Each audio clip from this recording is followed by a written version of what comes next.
பிரஜைகள் வார்த்தைகளால ம். உருவாயிடுவாங்க. ஆனால் வாரிசு குழந்தை ஈஸ்வரிய அன்பு மற்றும் சக்தியினால தான் உருவாவாங்க. சோ அதனால நீங்க ம். வாரிசுகளை உருவாக்கணும்.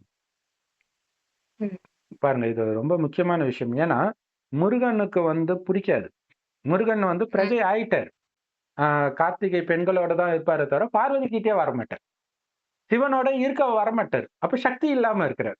அதுக்கப்புறம் சக்தின்ற வேலை குடுக்குறாங்க. அப்படின்னா என்ன அர்த்தம்? சக்தி சொரூபமாகி கடைசியில நடக்குது. ஒரு வாரிசை ஆ வேலை சாரி ஒரு வாங்கி பிரஜை வாரிசாக்குறாங்க.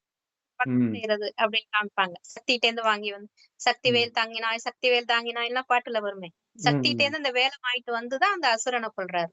ம். கரெக்ட். அப்ப அந்த பார்வதியாக நாம மாறணும்.